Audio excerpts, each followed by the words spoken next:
Welcome to another episode of Esoteric Lectures. I'm Element. I'm here with Johnny. How are you doing today, Johnny? I'm doing great. Johnny Midnight here, and we are on Esoteric Lectures. Yeah, welcome to another episode. So today we're going to be discussing Adam's will. If you remember from the previous podcast we did, we discussed Lilith, and we went into a little bit about the story with Adam and Eve in the Garden of Eden. We discussed the demiurge. We also discussed Adam and his connection to the demiurge in this great family feud story. So today we're going to be discussing more in depth with Adam. Adam's will. So Adam's will, his basically going back to the original podcast, we mentioned how Adam's will was basically one of the driving forces of this big family feud with Jehovah, which is part of the, which, he was part of the demiurge. And why, in this big family feud, he decided that he was not compatible with Lilith, the first wife. And so the demiurge was unhappy with that decision, and thus Eve was created, and Lilith was in the garden, henceforth the snake, and the big unraveling took place. So, today, Adam's will, it's his will, basically, his driving force, his decision and what he decided with why he was not happy with the situation that the demiurge had set forth with him. His will basically was not into the demiurge's liking. His will was too strong or too, basically unfavorable with the demiurge. So that's what we're going to be talking about today. So Johnny, where should we start off with this story? Well, we have to talk about the basic attitude of the demiurge, or Jehovah, Yahweh, or Yaldabaoth, his attitude toward his creation. And that was the prime material reality, or corposa, in which we live. So, look at it like a software designer, neutrally. Okay, what's working, what is not working? Adam is not working with Lilith at the time. So, for some reason or another, Adam was considered a stronger personality in that creation. Lilith, for some reason, was cast out because she was not, she was combating with her own mate. Right. The demiurge, yeah. It's interesting because, we discussed this before, we're dealing with a situation here that, the Adam's will is very much the male figure in this whole story, obviously. Adam is the male and Eve is the female, Lilith is the female. So we have a male and a female, dichotomy going on here. And tying into the demiurge and what their agenda was for this whole thing, with this whole story that just seemed to not, Adam did not like the situation. And that leads me to, I guess, the first, thing, which is, what is it about Adam that he had come to this conclusion, aside from the fact that he did not feel that Lilith was compatible with what he was, he felt that was he just did not like the situation. Lilith was a very compatible figure. Why is it that Adam was the one that had this inclination first? It seems to me like in the higher realms above the demiurge, because we have the Hyle, which is basically run by Jehovah in the demiurge, and then above that we have the Pleroma, which is heaven. It's almost like there was some kind of interjection that took place there. It's almost like he was an agent sent in of some sorts to like change the system or whatever. It's just a theory, but Johnny, why is it that Adam instigated this first, and thus it was the begot or the downfall of this whole system that we're living in now? Why do you think that he came to this conclusion that he felt that he needed to make a change? You think that there was possibly like a higher connection going on beyond Jehovah? You know, why do you think that is? I think that's a killer question, and I really cannot answer it. I think Adam and Lilith were both mistakes, including the entire reality upon which we live. Adam, for some reason, was more in tune with Pleramic ideals. And why is that so? I don't know. And that confuses me immensely. Perhaps. That's interesting. Yeah. Yeah, I mean, exactly. I mean, you have to think about, like, you know, why are we more in tune with the real God, also known as the monad?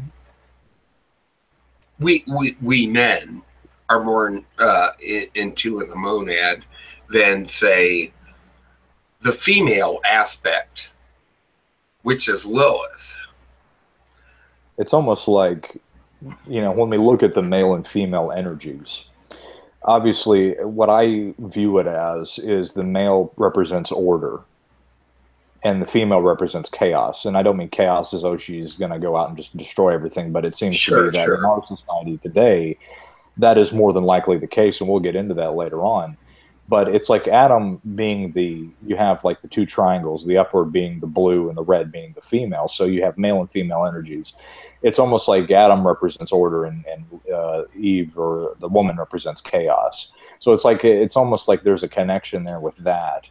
But, you know, Adam's will is a very interesting thing, which is why we wanted to go into this, because what we end up having as a society now, and we touched upon this in our last hangout, that the society, and we mentioned this before, is in a state of entropy or chaos.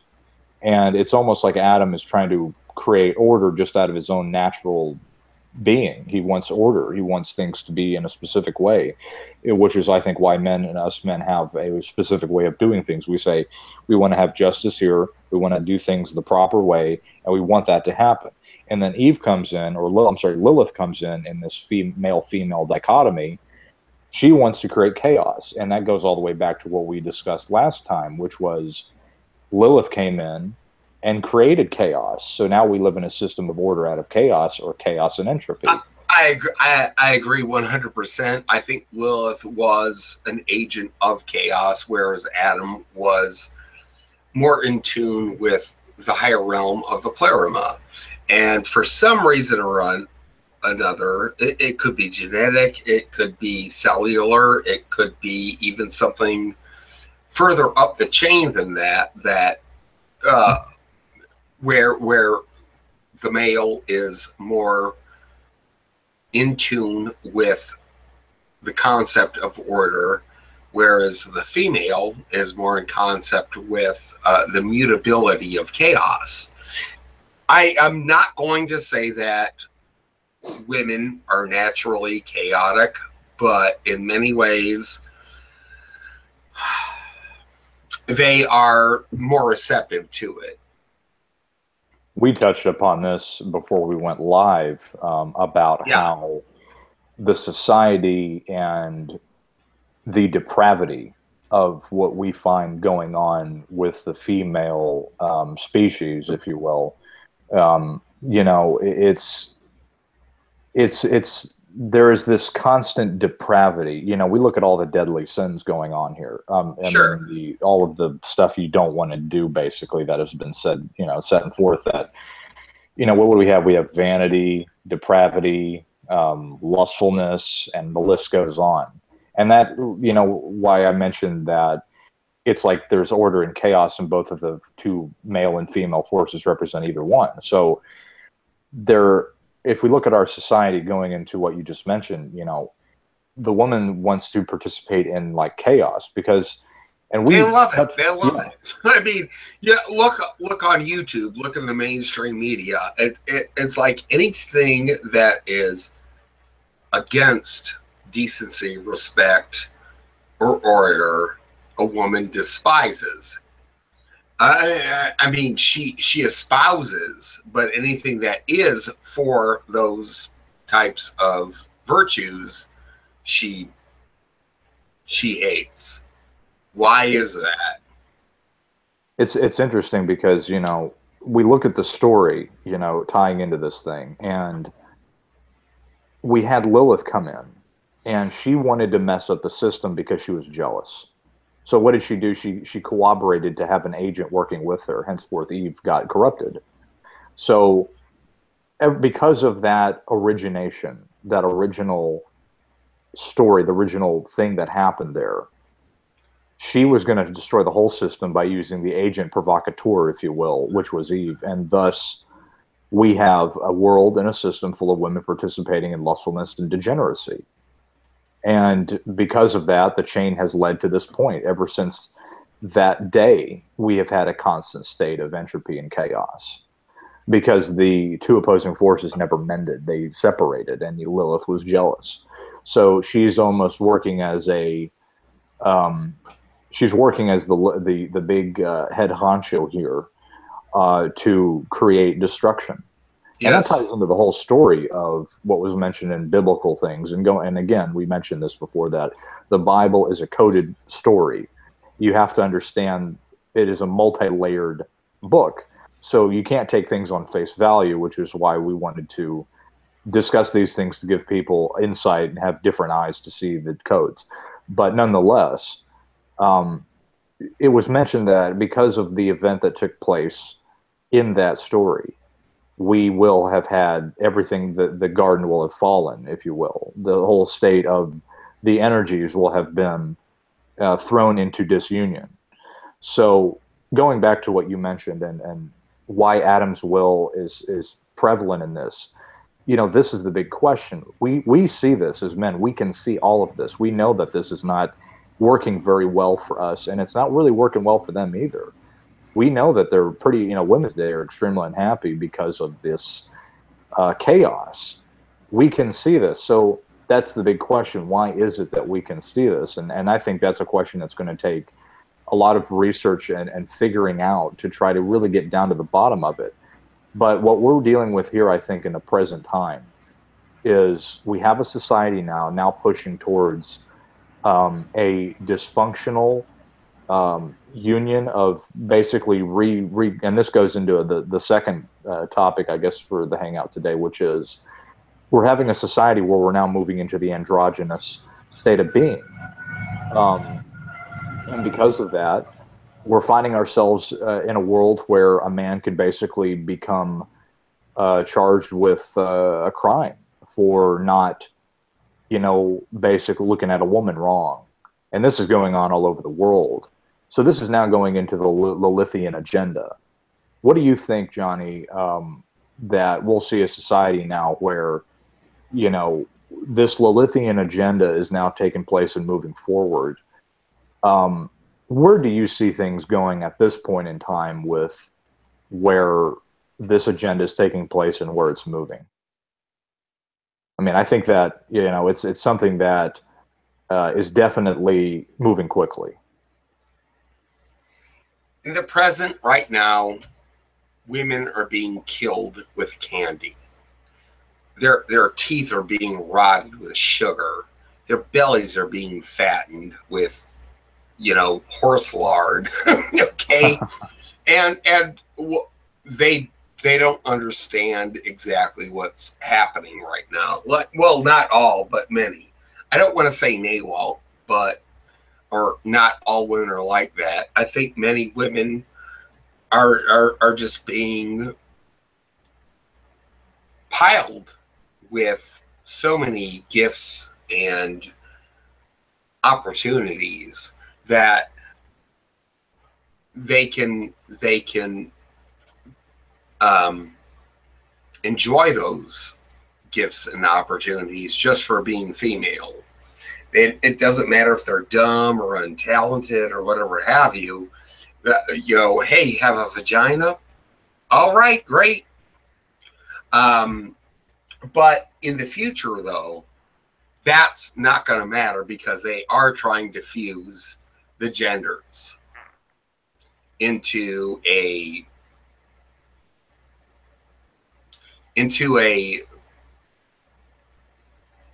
So they're basically trying to push it into this whole transsexual androgyne system. I mean, we look at our, right. if we just take a look and see what's gone on so far, we have stuff that they're putting estrogen in the food. They're messing around with the chemicals in the air. And all of that stuff, you know, the estrogen in the plastics has caused men to grow breasts. They've caused messing around. They've messed around. It's caused destruction in the reproductive organs to prevent any kind of reproduction. And in an asexual society, this is very much what it looks like, I believe, because obviously you don't want a system where the normal way of doing things is done, you know, because if you're trying to switch the agenda, if you're trying to create order out of chaos, you're trying to destroy you're trying to destroy the old to become the new. And this leads me into, you know, we're leaving the age of Pisces now at the moment. Yes. And we're now moving into the age of Aquarius. And because of this, you know, Aquarius is the water bearer, or henceforth giving birth to the society. And I think what's happening is that, and Johnny, you brought this up to me, that women are being used as the portal to usher in this new way of doing things, which is why the female sex is being so corroborated with this, with all these bombardments. Because with the female, you have the ability to reproduce offspring. You have the ability for that to shape the society and influence the male's behaviors. So bringing in this new age of Aquarius, I don't know exactly when it's going to happen, but we're moving into it. They are basically, in other words, giving birth to a new age, a new society, and thus the women are basically the portals for that. Do you want to add in something I might have forgotten on that? Yeah, well, yeah, you bet. Apparently, we are going to enter the age of Aquarius in 2025, according to some sources. So that's not long from now, not even 10 years. And I just wanted to interrupt you real quick with that 2025, which, you know, in geometric value is 9. So there's your year. Holy shit. Yeah, I never thought about that. But I mean, like, that is a linchpin right there that will convert this age into the age of Aquarius. Any Vedic or Hindu listeners will understand that's the age of Kali Yuga, Kali Ma, a woman. I'm not trying to disparage female listeners. I'm just saying that it will be a female age. Now, here's the good question, and I challenge you and any male listeners. If you were able to work, you know, to wake up on Christmas Eve or Christmas morning every day and not have any accountability and not have any type of you know, you were not blamed for anything, would you behave in a miscreant way? Now, I as a male would say, no, I wouldn't do that, but I don't have that kind of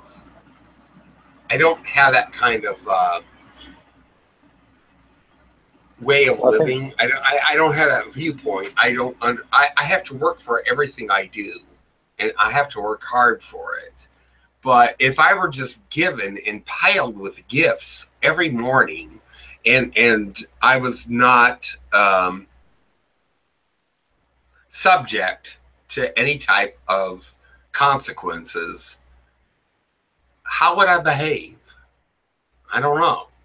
Well, it's almost like, you know, if you're doing a business deal with somebody and you want to butter them up and try to get them to do the deal with you, you offer them a lot of perks.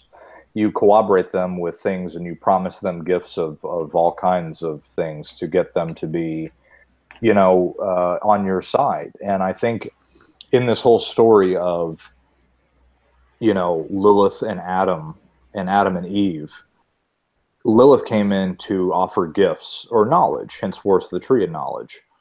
And thus with that, you say, we'll give you knowledge, we'll tell you what happened and all this other stuff, but we want you to do this for us.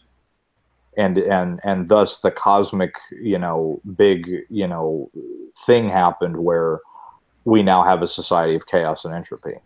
And in the future, we discussed this before, Johnny, that we're going to see a society where, we're going to have a 1984 Brave New World full of asexual drones walking around, and you won't even be able to go down the street anymore without the possibility of getting arrested for looking at a person the wrong way, especially with women, because again, we're moving into this age of Aquarius. We're moving into the giving birth of the new cycle.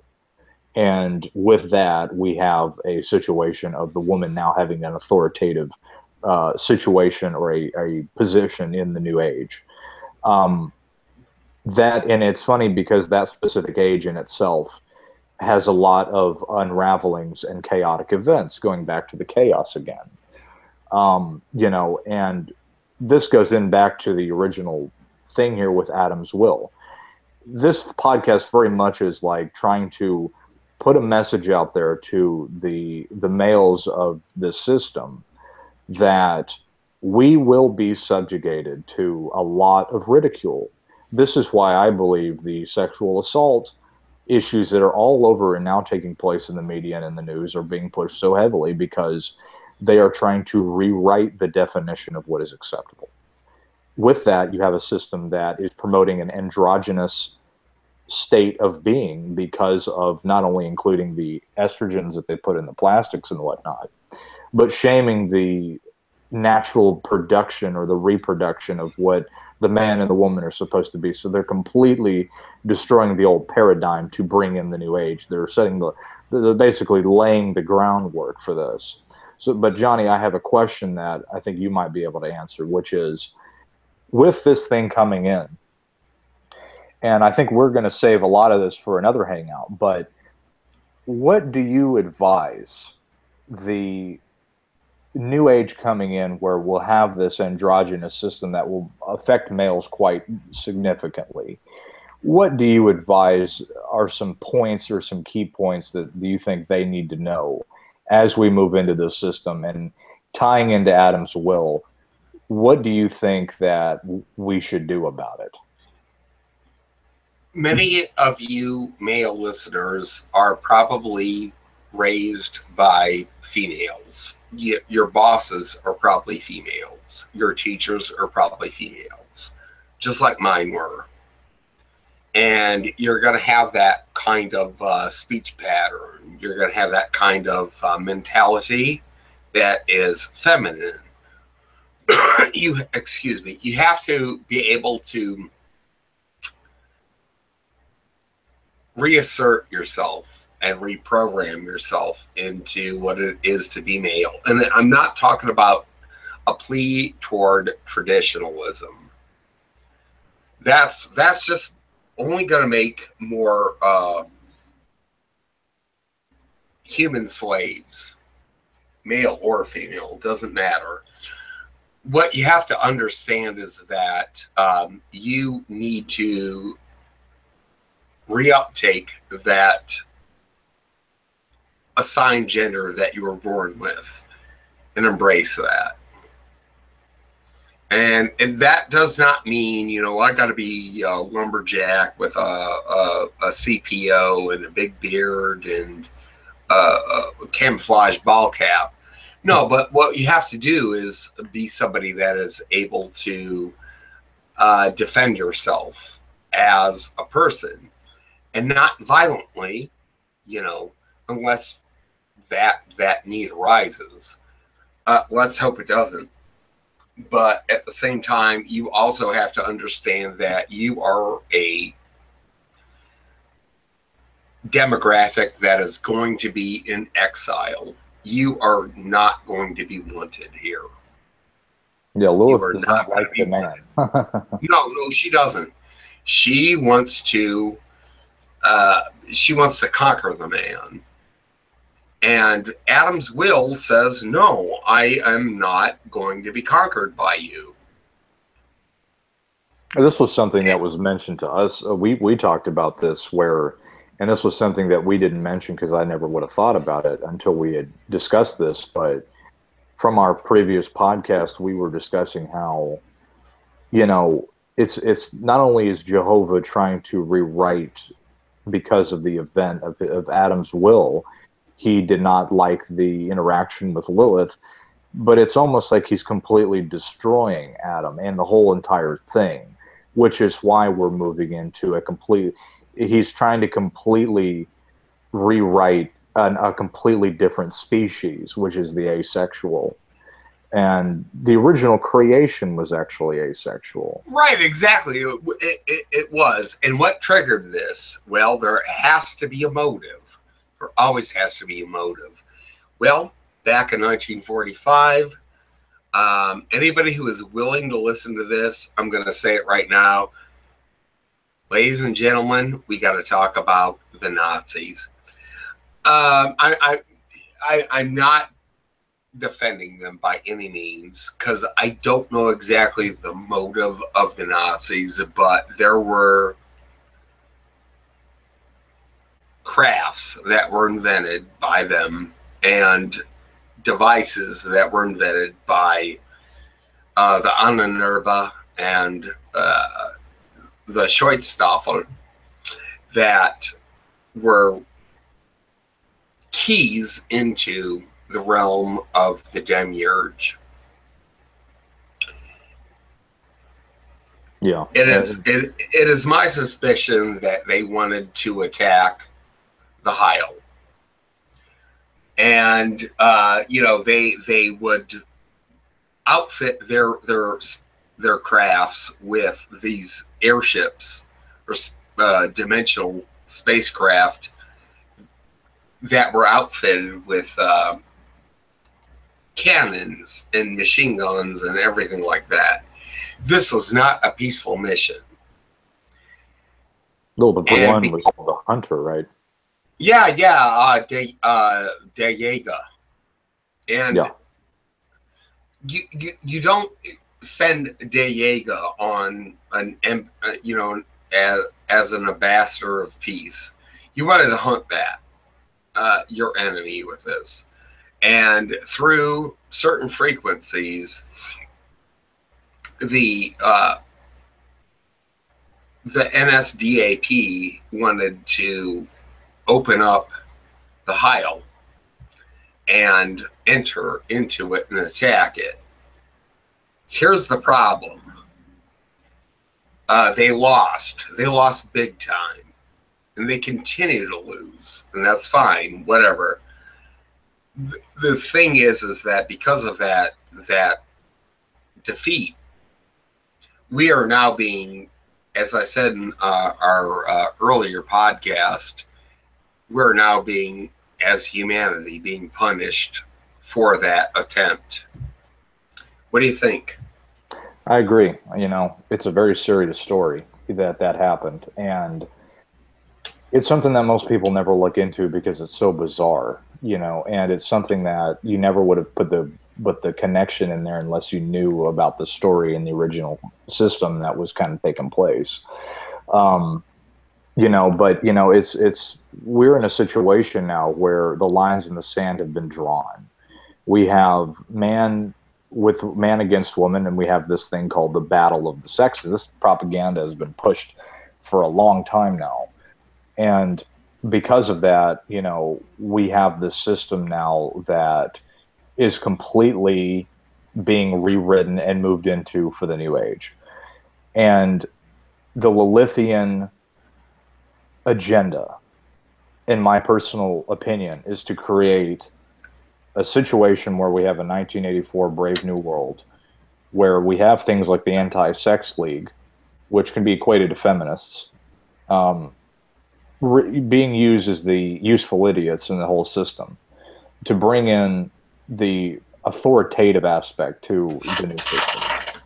And, when that happens, we're going to have a world that you can't even begin to realize. It's going to be completely different from anything that you've ever seen. You won't be able to recognize the world that you lived in 10 years ago or 10 years from now. And this is this is why we need to discuss this on a future hangout, which will be how to survive a Lilithian age, because it will be important and it will be critical for us to understand what the system will become and what it will present to us and the challenges that it will present to us along the way. Because unfortunately, it's going to get a lot worse. It's not going to get any easier than what it is now. It's going to get much more authoritative. And so in a future discussion, and we're discussing the Lilithian, part of this, and we will do this series, and when we finish, I want to add that in at the very end, so that after you have listened to all of the lectures that we have done, you will see throughout the progression of it, we will provide what we believe and our honest opinion, a solution to how to get through it, because it will get worse. The system is going to get much more authoritative, and that's just how it's going to be. With that being said, though, let's move into a book that we were discussing called the Codex, and I want to pronounce this the right way. Let me just double check here. The Codex Seraphinius. I'm sorry. Wow, I butchered that again. Seraphinius. That's right. Yeah. There we go. The Seraphinius. Well, this book's very interesting. Johnny, how would you even begin to describe this book? Well, it was published in 1981 via a Italian artist and writer named Don Luigi. Very little has been known about him since the publishing, but Don was basically detailing, and we're going to have probably multiple transmissions and broadcasts about this book in the future. We're only going to scrape the surface tonight, but it's about the plans for earthly future. How we're going to be, infected, assimilated, and changed within however many years. It could be 100, it could be 200, doesn't matter. We are right now seeing these changes happening. What do you think about that element? Yeah, we're the whole book is basically a big giant guidebook on how to invade a freaking species. It's written in a language that is not English. It's completely foreign. John, you kind of hinted it might be Goetic. Yeah. I mean, it's bizarre. It's just full of pictures and illustrations of just bizarre things. Just you can't even describe it. You have to look at it for yourself. The book, we'll actually post pages on it in future podcasts about what we're talking about. But the script that in which it's written is not Enochian or the language of the angels or the Pluramic language. This is something that is out of this world. It was described that it was a, I think in the book it was described how it was an alien sort of depiction of a different reality that they were trying to basically put into play on this world. Well, there are no aliens and there are aliens. Our creator is an alien god. You got to remember that. The Corposa is, okay, here we go. The Corposa is basically in fealty to an alien dimension called the Heil. So, as we see in this, as we see in these images of the Codex Seraphinius, this is basically a playbook, a plan for what we're going to encounter.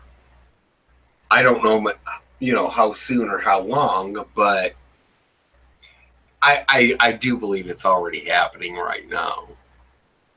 In short spurts. I mean, things don't happen overnight. These processes do not happen overnight.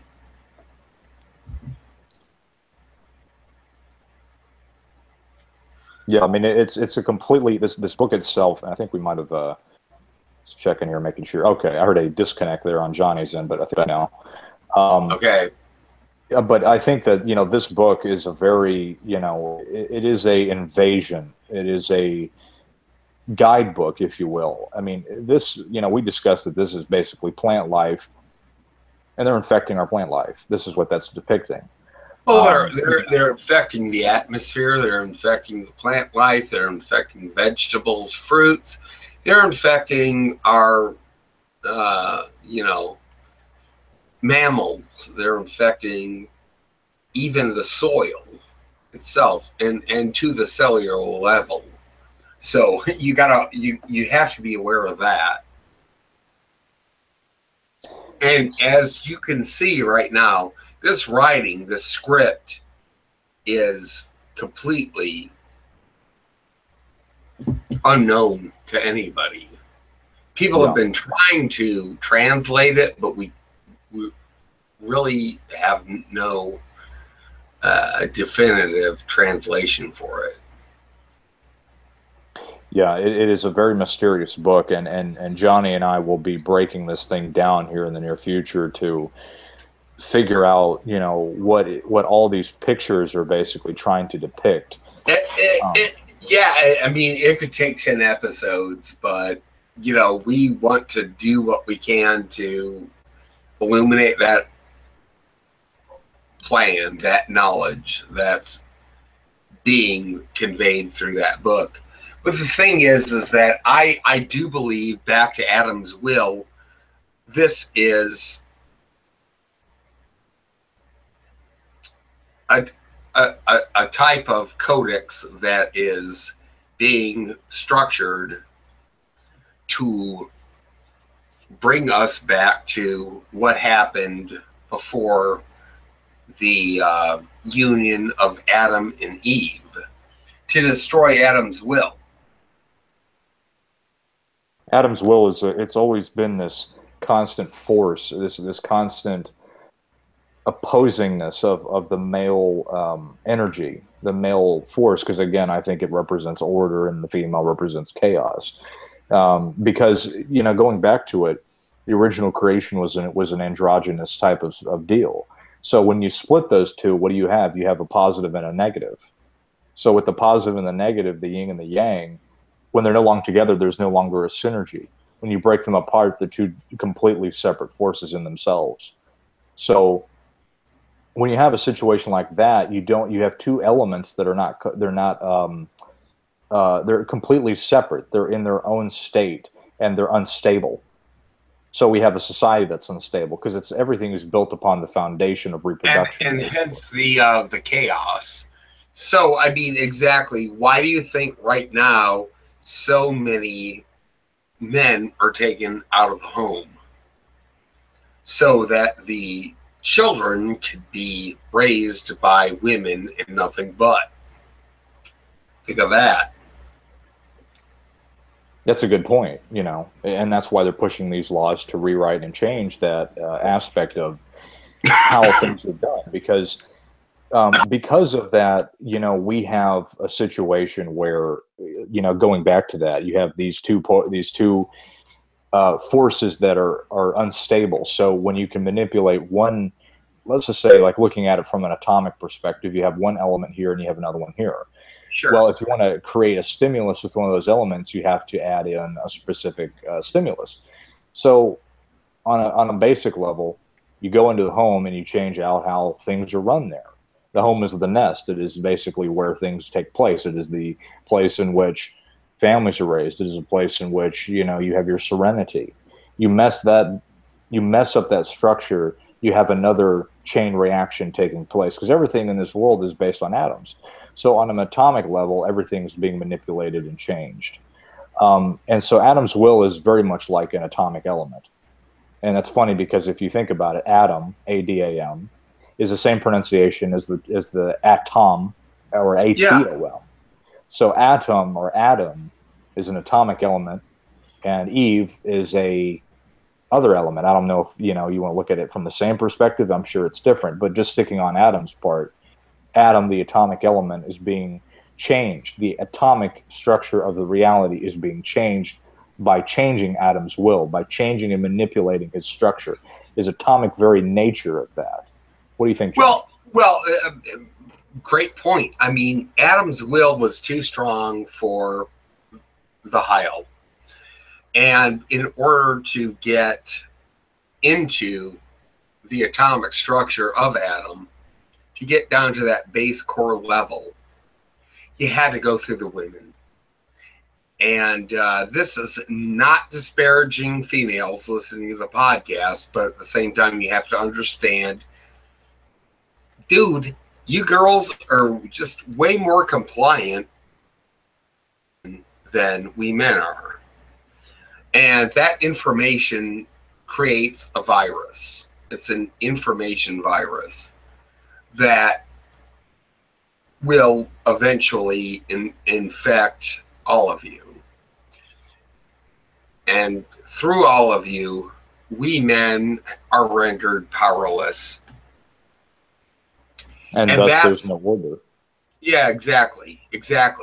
Because of that, the children are going to be compliant by this plan, which we'll focus on in future episodes. But you have to also deal with the fact that you women too have feelings and ideas that might be conflicting against the will of the demiurge, the creator. And this is why the woman is being used as the portal to create and usher in a new system. Yeah, exactly. I mean, Eve was, we're in the age of Eve still, kind of, but we are. But they want to revert that to the age of Lilith. And the age of Lilith is something that our male listeners are just not even going to be able to cope with on a day-to-day basis even. Yeah, it's getting to be out of control. It is getting to be much more difficult to even exist, just being, in the presence of anybody at this point because of that constant dualistic environment that we live in, which is why at the end of the series that we do on Lilith, we will talk about how to survive and how to get through this age that is now coming into play, because otherwise, most people, I think, will lose their minds trying to adapt. Or I should say they will go through a lot of turmoil because of the fact that they lack information. Information is such an important aspect to this, because without information, you can't make proper decisions. And that's the very thing they're trying to control, is the spread of information. With the spread of information, you make proper decisions depending on if the information is accurate. So this goes into a society now, especially here on YouTube, which is why, and this leads me to something I almost forgot to mention, that in our previous Hangout, I discussed how I was having a backup channel on VidMe. Well, it's going to be switched not to VidMe, but to Vimeo. So that link will be in the description below. VidMe just wasn't the proper platform for us. But because of this constant censoring of things going on here on YouTube, we will have to have a backup channel. And I think a lot of the information we talk about, because of the accuracy of the information we discuss, is not to their liking, because we can influence decisions, and that's very, very dangerous, because they're not concerned about people who necessarily speak on certain topics. They're concerned about people and how they influence other people. That's when you get into trouble. So we are dealing with a very serious, situation here on our hands.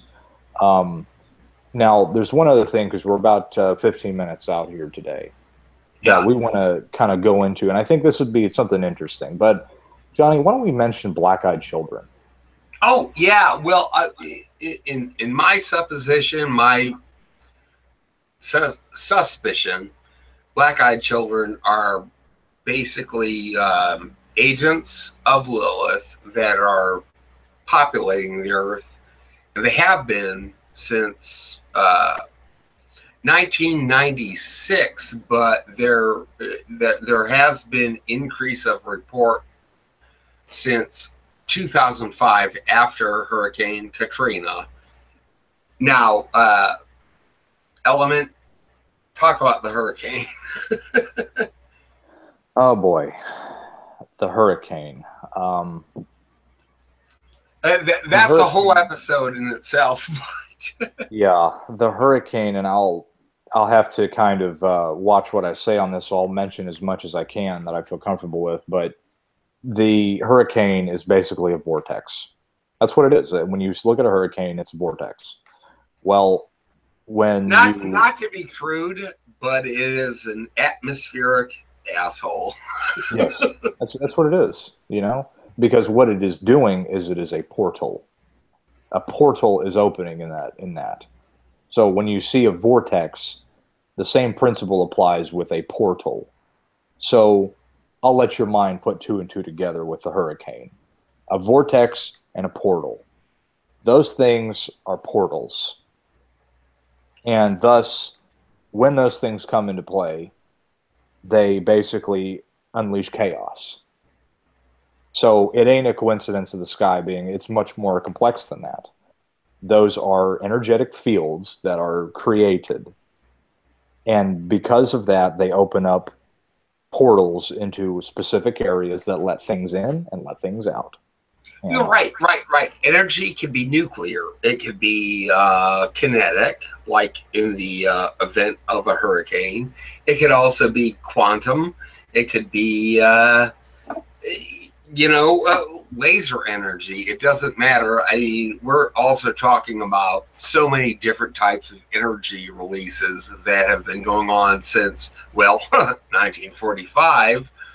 And I honestly think that America scared the shit out of the Heil with the detonation of Nagasaki and Hiroshima. Right. Because I just came up with that. I could be totally wrong, but that was a big blip in our galaxy upon which agents of the Heil were able to look upon and say, wow, we might have a formidable foe now. We got to do something. This goes into CERN. CERN exactly. is basically trying to tear a veil into hell. Yeah. That's what they're doing. I totally believe that too. I never even thought about that until now. That's going to be my... that's going to be what did I learn today. Yeah, for sure. But yeah, that's like I said, after the end of the show, we kind of surmised what we learned. But on a final note, that's what CERN is doing. They're trying to tear a veil. The veil is the dimensional wall from one reality to the other, or one paradigm, one realm, however you want to look at it, from one to the other. So via what CERN is doing, they're trying to tear that veil. And oh man, I just thought of something else. What? It's almost like they're trying to figure out what the atomic makeup of the veil is and use that and weaponize it to use it against what is on the other side of that veil. If you can figure out what something is made of, and you can manipulate it, you can weaponize it. So you're weaponizing the very one thing made that is holding that back. Like I asked the question about the Nazis, the same goes for CERN. Is it for the betterment of humanity, or is it for the betterment of this reality? Okay, or is it for conquering? That's the good question. I really don't know. I would love it to be for the betterment of humanity and our actual spiritual makeup. But if they just want to like have a big slugfest, maybe they'll make it this time. I don't know. Yeah, that is a big question. I mean, that's the thing there, you know. But that just came to my mind there that, you know, they could possibly, whatever that is made of, whatever that veil is containing, you figure out what that's made of, and then you could weaponize it. And then, like you mentioned, is it going to be for the good or for the bad? Considering they're bringing in this new age of change, I'm going to go and say it's probably not that good because they're going to let. Yeah, exactly. I think that there are many human entities on Earth right now that want to breach that barrier to become really big bosses instead of big bosses. And right. You know what?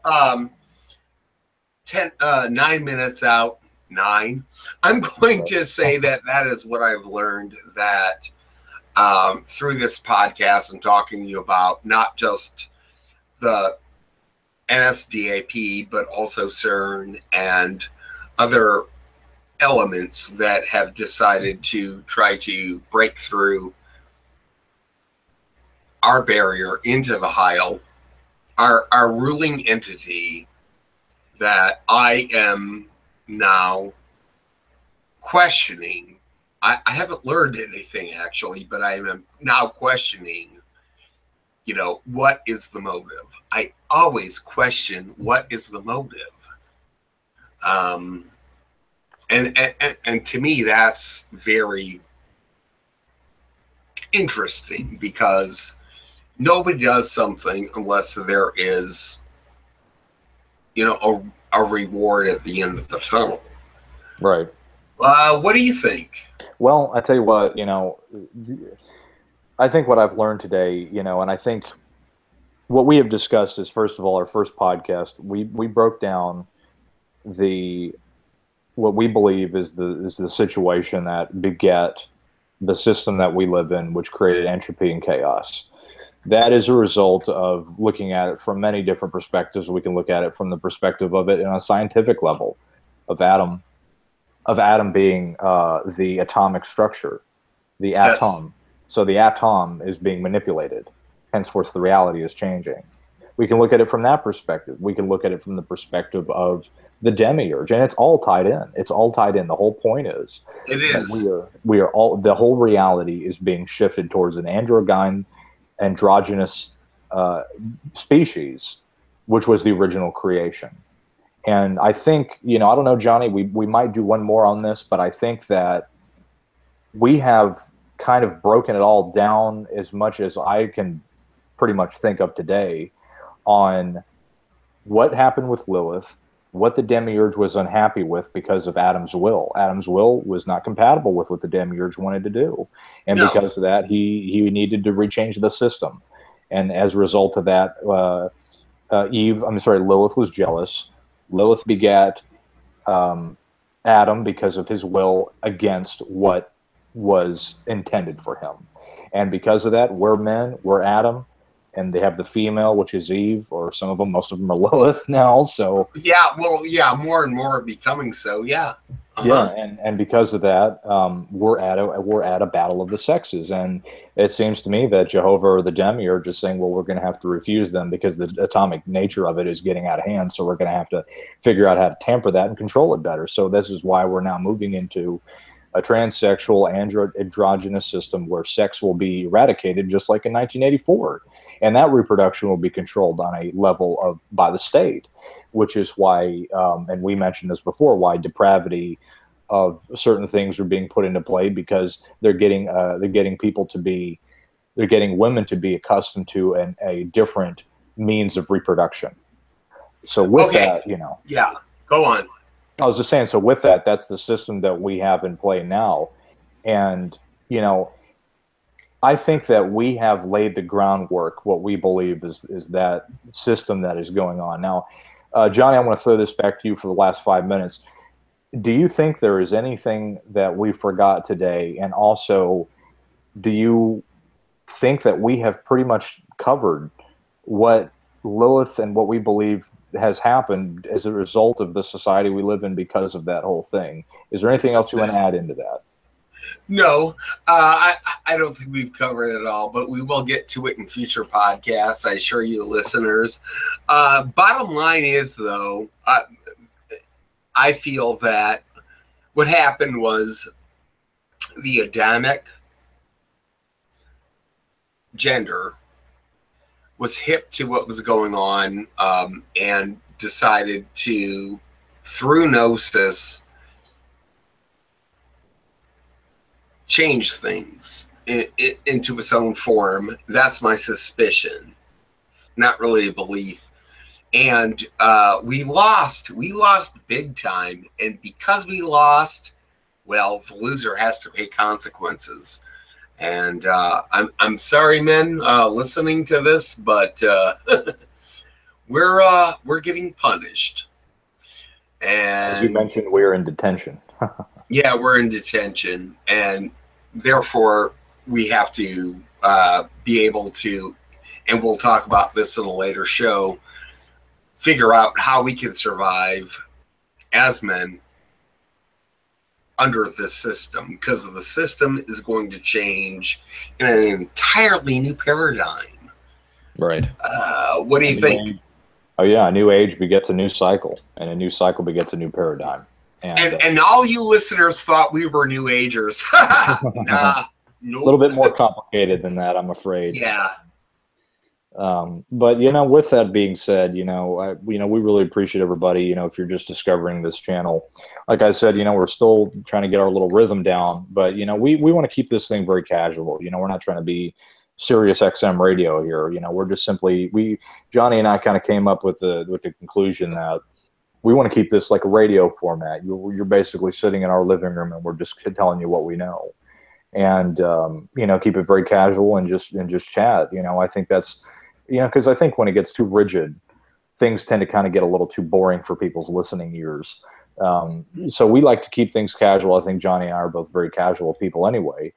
You know, we like to just sit down and learn different things, and we want to share it with people that if they find interest in it, wonderful. You know, we're here to give it. Johnny, is there anything else you want to add? If not, then yeah. Well, I want to take on to that message that you had just relayed. I think that everybody here that is on this show, and there may be future people that become guests. We're all students here. There are no teachers. There are no preachers. We are lecturing. We are deciding what is going on and trying to figure everything out in our own way. Excuse me. I think that we'll be able to at least gain a little bit of headway sometime down the road. And I want every one of you. Yeah? I'm sorry, go ahead. No, go on. Oh, no, I wanted to add in one final thing before we cut out and we left here today, which was, and we can go on this real quick, but the reason why we have decided, I think, for our Johnny and I's decisions, I think in our personal lives, that we're going to live a very quiet life in the sense of not chasing after this system. You know, we're going to live and study this information the best we can, and we're going to try to figure out how to get out of here. And, you know, pass the big test that we refer to, the test of afterlife, you know, and this is why we choose to live. You know, we don't, for me personally, I'm going to be, you know, I don't choose to bring kids into this world because you're basically respawning souls from the pleroma, which is how Johnny put it. Yeah, exactly. And we're gonna talk about that in many different episodes later on. I assure you. But bottom line is, it's been an hour, and I want every one of you to have a great midnight. Bye. Bye. Thank you for tuning into Esoteric Lectures, and until the next one, have a good one.